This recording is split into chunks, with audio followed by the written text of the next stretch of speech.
നൂറ്റാണ്ടുകൾക്ക് മുൻപേ ഒമാനിൽ നിന്ന് ചൈനയിലേക്കും ഇന്ത്യയിലേക്കും അടക്കം വിവിധയിടങ്ങളിലേക്ക് കുന്തിരിക്കം കയറ്റുമതി ചെയ്തു തുടങ്ങിയിരുന്നുവെന്നാണ് ചരിത്രം. സലാലയിലെ കുന്നുകളിൽ കുന്തിരിക്ക മരങ്ങൾ ധാരാളം കാണാം. ഖരീഫ് സീസൺ സലാലയിൽ കുന്തിരിക്ക കച്ചവടം കൂടുതൽ നടക്കുന്ന സമയം കൂടിയാണ്.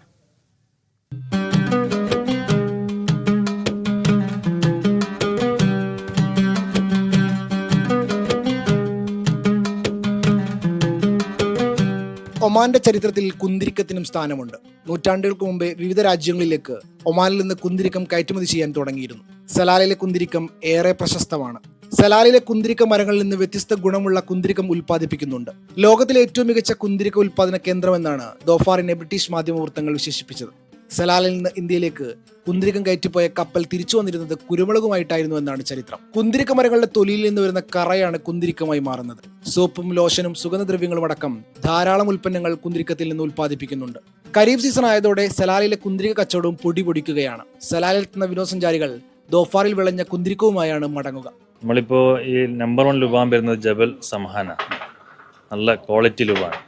റേറ്റും അത്യാവശ്യം റേറ്റും കൂടുതലാണ്. ഏറ്റവും കൂടുതൽ സ്മെല്ലുള്ള ലുബാൻ അതാണ്. ഖരീഫിന് ഏറ്റവും കൂടുതൽ പോകുന്നത് നമ്മൾ ഈ ഗ്രീനും പിന്നെ ഈ ജബൽ സമഹാന, കാരണം ആൾക്കാർക്ക് നല്ല ഡിമാൻഡുള്ള സാധനമാണ് വേണ്ടത്. സ്വദേശികളായ ഒമാനി വീടുകളിൽ കുന്തിരിക്കം നിർബന്ധവുമാണ്. വെള്ളത്തിലിട്ട് കുടിക്കാനും കഴിക്കാനും പുകയ്ക്കാനും ഉപയോഗിക്കുന്നുണ്ട്. ധോഫാരി ജനതയ്ക്ക് കുന്തിരിക്കം വെറും ഒരു മരം മാത്രമല്ല, അവരുടെ ജീവിതം തന്നെയാണ്. Media 1 Salalah. അൽമനാർ മദ്രസ സംഘടിപ്പിച്ച സമ്മർ ഡേയ്സ് വെക്കേഷൻ മദ്രസ സമാപിച്ചു. 2 മാസം നീണ്ട ക്ലാസുകൾക്ക് മുജീബ് റഹ്മാൻ മിഷ്കാത്തി, ഉമർ ഫൈസി, സലാഹുദ്ദീൻ സൊലാഹി, ഫൈസൽ സലഫി തുടങ്ങിയവർ ക്ലാസുകൾക്ക് നേതൃത്വം നൽകി. വിദ്യാർത്ഥികൾക്ക് സർട്ടിഫിക്കറ്റുകളും വിതരണം ചെയ്തു. പുതിയ അധ്യയന വർഷത്തിലെ മദ്രസ ക്ലാസുകൾ സെപ്റ്റംബർ ആദ്യവാരം ആരംഭിക്കും.